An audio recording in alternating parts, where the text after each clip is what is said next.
Who spread the rumor that I have run away? You are the man. As usual, the General is eager to chat to reporters. It was the Brahman Broadcasting Corporation, BBC. We're spreading your rumor. I can tell you one thing, man. I'm the man, I'll take the tank over my body. You will see my dead body and alive. How close would you say they are to Dhaka now, General? Why should I tell you? They Why say don't they're you go going to forward? be here very early next week, General. Let them be. I am ready. Quicker the better. Why don't they come? Well, we think they are coming, quite honestly. Well, let them come. I say you go with them. You will take very good pictures. You think you can take care of them?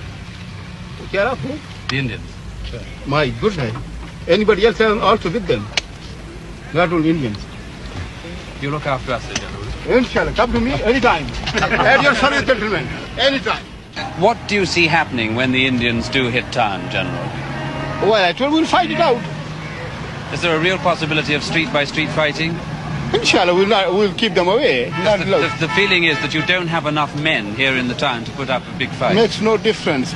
I never show my men. Will you make any attempt at a conditional surrender? No, sir. The question is either we live or we die.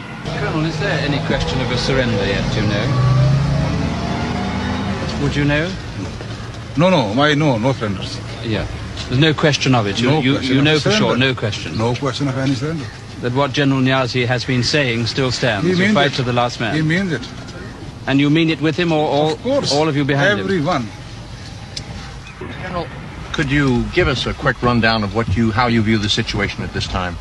Well, actually, as I told you, I'm not in command of the troops. The troops are being commanded by General Niazi, and he's the right person to tell you what the situation But General is. Farman, if you were in control, would you not now think of surrendering? Isn't it ludicrous to go on? No, why should we surrender? And the news that has just reached me is that Yahya Khan has given the order to surrender in the east. In fact, he gave his agreement to this at 4 o'clock yesterday afternoon. Over lunch, the defeated General Niazi is equally frank. He confirms what we think we already know, that he kept fighting long after the war was lost because President Yahya tricked him into believing the Americans and the Chinese were going to join the fight to save East Pakistan from collapsing. When I suggested to General Niazi that he made a major tactical blunder in defending the prestige border towns instead of withdrawing to a defensive area around Dhaka, he says, "Yes, I know all that, and so did my commanders. We argued for a different strategy, but we had our orders, and we obeyed them because we are soldiers." At dusk, Indian paratroops arrived for the formal surrender ceremony on Dhaka racetrack. A damn good run, huh? You went right through.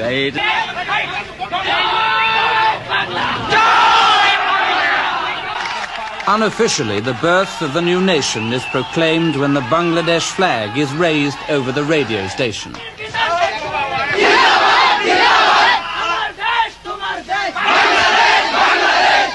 In the midst of all this confusion, the Indians finally arrive. Were there moments where they did really put up a fight to the death? Oh yes, I think practically everywhere. The Pakistani soldiers fought extremely well, I must say. In fact, I would say at times it was so fanatical. Then I've sort of said, look at this man, he's just dying for something, where he has no business to be just come charging across, which is just ridiculous at times. I felt very sorry, in fact. It seemed to us that you've taken your time. We've been expecting you for days, 4 or 5 days. Yes. What was holding you up particularly? Was it just the politics of the situation, or was it the fighting? Well, I mean, we were not in a particular hurry, really. I mean, in the sense, we wanted to finish this as quickly as possible, but you know how it is. I mean, you don't want to lose too many men in the bargain. I mean, I'd like to save my men, and yet win a battle if possible, rather than have them massacred. Because, this morning I lost 3 of my men, and this happened half an hour before the ceasefire or whatever it was. Would you say that the truth is that you really didn't have a chance from the very beginning of the war, once there was a war started? I am not willing to give any interview, please. Sir, you are at liberty Honestly, not to say anything. See, no.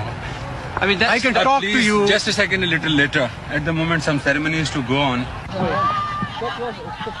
By now, General Niazi cannot hide the humiliation he so deeply feels. It seems to me that he is close to tears.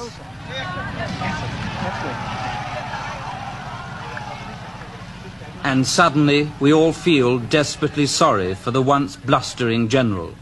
At this moment, I think most of us would have given almost anything to see Yahya Khan in General Niazi's place.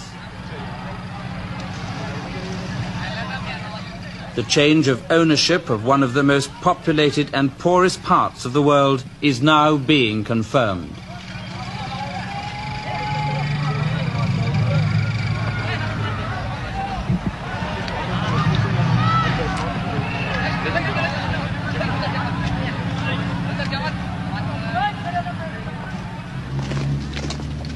What the defeated Pakistani army leaves behind it is a legacy of bitterness and hatred.